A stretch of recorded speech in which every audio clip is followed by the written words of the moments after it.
Hello students. In the last video we discussed question number 2nd and third question. Today we discuss question number 4th. So in fourth question आपको statement given है. आपको क्या करना होता है, इनमें से statement से पहले equation बनानी होती है. देखो read करते हैं statement. A part of monthly hostel charges is fixed and the remaining depends on the number of days one has taken food in the mess. When a student A takes food for 20 days, she has to pay 1000 rupees as a hostel charges, whereas a student B who takes food for 26 days pay rupees 180 as a hostel charge. Find the fixed charge and the cost of food per day. देखो क्या कह रहा है कि monthly hostel charge ना fixed है. ठीक है, कि कोई हॉस्टल में रहता है उसकी चार्ज फिक्स है. जैसे मान लो फिक्स्ड है कि 500 जाने ही जाने हैं, 600 जाने ही जाने हैं, वो तो जाते ही हैं चार्ज. लेकिन जो remaining depends on number of days. One has taken food in the mess. लेकिन जो उनको ना खाना भी ना मैस से मिलता है, लेकिन वो खाना का पैसे जो है फिक्स्ड नहीं है. वो डिपेंड करता है कि वो कितने दिन वहाँ पे खाना खा रहा है. अगर वो मान लो 30 डेज़ में 20 डेज़ खा रहा है तो उस हिसाब से उसका खाने का वो जुड़ जाता है. लेकिन हॉस्टल का चार्ज फिक्स्ड है. तो स्टूडेंट ए है एक, उसने क्या किया, टेक्स फूड फॉर 20 डेज़. उसने मंथली में ना मंथ में 20 डेज़ फूड खाया है. तो she has to pay 1000 rupees as a hostel charge. उसने 1000 रुपीज़ पे किया, उसमें उसके हॉस्टल चार्ज भी फिक्स थे और ये भी थे. और स्टूडेंट बी थे, उसने 26 डेज़ खाना खाया, उसने 180 दिए. तो हमें फिक्स चार्ज और फूड पर डे के हिसाब से फाइंड आउट करना है. तो सबसे पहले हमें ना देखो इक्वेशंस बनानी होती हैं. तो आप अगर आप इसकी इक्वेशन देखो तो हमें ऐसे लेट कर लेते हैं कि लेट हॉस्टल चार्ज एक्स. ठीक है, हॉस्टल चार्ज को लेट कर लिए एक्स. फिर हमें लेट कर लेना कितने नंबर ऑफ डेज उसने खाया है. ठीक है, let the cost of food per day कितना खाया है वो भी लेट कर लेते हैं. वो हमारा आ गया वाई. अब अच्छा, अब कितना था, 20 डेज उसने खाना खाया, तो एक्स प्लस हॉस्टल चार्ज तो फिक्स्ड ही है तो ये तो एक्स ही रहेगा. ये उसने 20 डेज़ खाया तो 20y इक्वल्स टू 1000. तो ये बन गई फर्स्ट इक्वेशन. क्लियर. नेक्स्ट बनेगी x plus 26y equals to 180. ये मेरी बन गई है सेकेंड इक्वेशन. अब यहाँ से हमें इन दोनों को सॉल्व करके ना, इन दोनों इक्वेशंस को सॉल्व करके फिक्स्ड चार्ज निकालना. देखो आप इसको सॉल्व अभी यहाँ पे किसी भी मेथड से कर सकते हो, ऐसा कुछ नहीं है. बट आपकी ये क्रॉस मल्टीप्लिकेशन की एक्सरसाइज है तो मैं यही बोलूँगी क्रॉस मल्टीप्लिकेशन से करो. अगर आपको कोई भी मेथड आ गया, जैसे एलिमिनेशन मेथड है, इसे आप एलिमिनेशन से भी कर सकते हो. ठीक है, एलिमिनेशन से भी कर सकते हो, सब्स्टिट्यूशन से भी कर सकते हो. आपको मेथड तीनों सीखने हैं, बट ये कि आपको जो सा बेस्ट वे में आता है वो कर सकते हो. अब जैसे एलिमिनेशन में क्या करते हैं, यहाँ पे माइनस, यहाँ पे माइनस, यहाँ पे माइनस. 26 में से 20 गए 6y. ठीक है, 180 में से हम ऐसे 1000 माइनस करते हैं तो क्या आ जाएगा मेरा 180. y से y कैंसिल, 180 अपॉन 6, ये आ गया 30. y 30 आ गया. उसके बाद क्या करते हैं, y की वैल्यू किसी भी इक्वेशन में पुट कर सकते हैं. x plus 20y equals to 1000. x plus 20y कितना है 30 इक्वल्स टू 1000.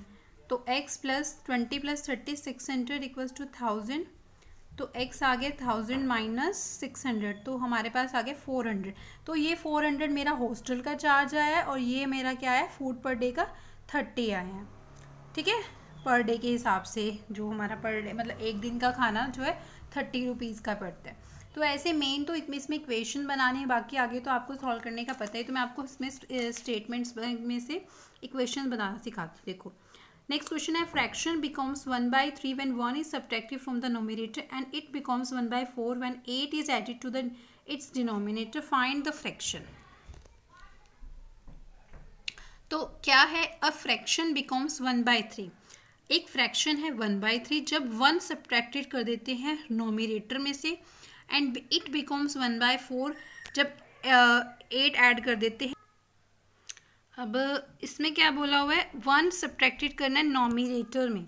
अब आपको बेटा नॉमिनेटर और डिनोमिनेटर का तो सिस्टम पता होगा कि नॉमिनेटर क्या होता है, डिनोमिनेटर क्या होता है. नॉमिनेटर हमारा होता है ऊपर वाला, तो हम लेट कर लेते हैं जैसे नॉमिनेटर को x और डिनोमिनेटर को लेट कर लिया y. अब उन्होंने बोला है 1 is subtracted from the nominator, तो नॉमिनेटर में से क्या करना है, सब्ट्रैक्ट करना है 1। नीचे कुछ नहीं बोला, तो डिनोमिनेटर सेम ही रहेगा और वो किसके इक्वल है, 1/3 के। क्लियर। यहाँ से क्रॉस मल्टीप्लिकेशन करके इक्वेशन निकालो आप, तो यहाँ से आएगी 3x - 3 equals to y, 3x - y equals to 3। ये मेरी आ गई फर्स्ट इक्वेशन। क्लियर। अब आगे ये नेक्स्ट उसने क्या बोला हुआ, देखो नेक्स्ट ध्यान से पढ़ो, यहाँ से देखो ये हमारा हो गया इट बिकम्स 1/4। ये 1/4 के इक्वल कब है, जब 8 को ऐड करते हैं डिनोमिनेटर में। अब 8 को ऐड करना डिनोमिनेटर में, मतलब कि क्या करना है, नोमिनेटर सेम रहेगा, डिनोमिनेटर में 8 ऐड करते हैं, तो वो किसके इक्वल आता है, 1/4 की। तो क्रॉस मल्टीप्लिकेशन से किया 4x इक्वल्स टू y + 8, तो 4x - y - 8 या इक्वल्स टू 8, ये मेरी आ गई सेकेंड इक्वेशन। समझ रहे हो। अब आपकी फर्स्ट इक्वेशन आ गई, सेकेंड इक्वेशन आ गई, आप इसको सॉल्व कर लेना भाई, चाहे आप सब्स्टिट्यूशन से करो चाहे एलिमिनेशन से करो, आप ये कैसे भी सॉल्व कर सकते हो। अब आप थर्ड क्वेश्चन देखो third question is also very easy. Yash ने ना, मैं आपको तो डायरेक्ट स्टेटमेंट ऐसे पढ़ाती हूँ, यश ने ना कोई टेस्ट दी है, तो उसमें उसने 40 मार्क्स का टेस्ट में 3 marks for each right answer. 40 marks के टेस्ट में उसको क्या हुआ है, 3 मार्क्स मिले हर राइट आंसर्स के, and losing 1 marks for each wrong answer. हर एक रॉन्ग आंसर्स के उसके 1 मार्क्स कट रहे हैं। Had 4 marks has been awarded for each correct answer and 2 marks has been directed to each incorrect answer। देखो simple सी बात है, सबसे पहले आपने क्या करना है, करेक्ट वालों को x मान लेना है और इनकरेक्ट वालों को जैसे y लेट कर लेना है। और कितने राइट आंसर हैं, तो 3x, लूजिंग मतलब लूज हुए मतलब कटे हैं, तो वहाँ पे माइनस हो जाएगा। मतलब कि कैसे करना पड़ेगा, देखो सबसे पहले आपने इसमें लेट कर लिया करेक्ट आंसर को x, ठीक है। अब आपने इनकरेक्ट वालों को लेट कर लिया y। क्लियर। अब आपके कितने करेक्ट हैं, 3x, और लूज कितने हुए हैं, 1, तो 3x - y किसके इक्वल आगे, 40 के इक्वल। सेम आगे उसने बोला है कि 4 marks has been awarded for each correct answer, तो यहाँ पे आ जाएगा 4x और कटे कितने हैं, 2y इक्वल्स टू 50। ये फिर से आपके पास फर्स्ट एंड सेकेंड इक्वेशन आ गई है। मैंने आपको ये पहले भी बताया है, एलिमिनेशन या सब्स्टिट्यूशन से कर सकते हो। एलिमिनेशन से करने के लिए आप इसको 2 से मल्टीप्लाई कर दोगे, तो इसे 2 × 3 = 6x, एंड 2 को y से 2 × 4 = 80 बताया था ना मैंने। या तो आपको x सेम करना है या y सेम करना है, तो y कैसे सेम हो सकता था, जब यहाँ पर 2 हो तो यहाँ पर 2 से मल्टीप्लाई कर सकते हैं। क्लियर। यहाँ से आप कटिंग करके आपका सॉल्व हो जाएगा। अब अच्छा हम नेक्स्ट स्टेटमेंट पढ़ते हैं। Place A and B are 100 km apart on a highway. One car start from A and another from B at the same time. If the car travel in the same direction at different speeds, they meet in 5 hours. If they travel towards each other, they meet in 1 hour. What are the speeds of the two cars? कह रहा है कि A से लेकर B तक हम जैसे गए हैं, तो वो कितना ट्रैवल था, 100 किलोमीटर। स्टार्ट हुई कार A से और B पे गई है स्टार्ट होके टाइम, समझ रहे हो। तो हमारे पास क्या बोला हुआ है, car travel in the same direction at different speed, they meet in 5 hours. तो इसका क्या मतलब है, एक तरफ से ऐसे है ये कि यहाँ से ऐसे फिगर से समझो, ये A है, मान लो ये B है, ठीक है। ये यहाँ से यहाँ तक गई 100 किलोमीटर है, 100 किलोमीटर एक पार्ट। तो डिस्टेंस कितना ट्रैवल कर रही है 5 आवर्स में, तो वो हमने सबसे पहले तो वो लेट कर लेंगे, तो क्या आ जाएगा, कितना बोला है, 5 आवर्स।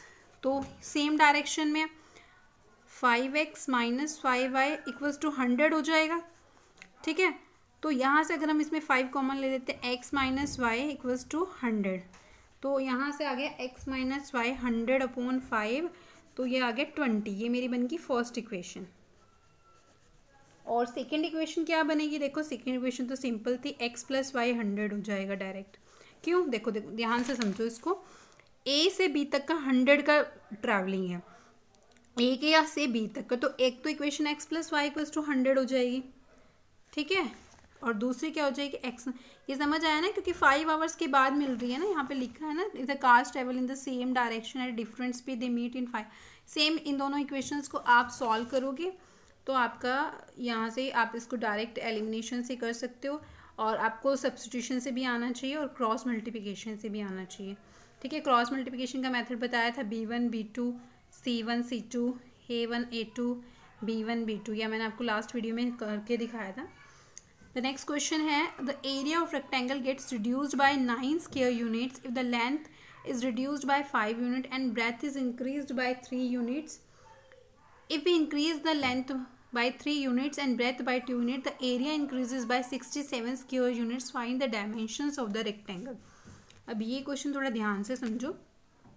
इसमें लिखा है area of rectangle gets reduced. Reduced मतलब माइनस होना, ठीक है, रिड्यूस मतलब माइनस होना, फिर लेंथ में भी रिड्यूस्ड हो रहा है मतलब माइनस हो रहा है, ब्रेथ में इंक्रीज हो रहा है। तो यहाँ से मेरी पहले बनेगी फर्स्ट इक्वेशन। चलो पहले यही वाला काम करते हैं। सबसे पहले हमने लेट कर लिया, यहाँ पे लेंथ को लेट कर लिया x और ब्रेथ को आप लेट कर लो y। ठीक है, अब उसने क्या बोला हुआ था, अब लेंथ अगर x है, ब्रेथ ये y है, तो एरिया क्या आएगा मेरे पास x y, यही आएगा। अब बोला था हमें कि एक्स वाई में 9 माइनस करना है, मतलब एरिया में 9 माइनस हो जाएगा, और लेंथ में हमारे पास माइनस हो जाएगा 5 यूनिट्स।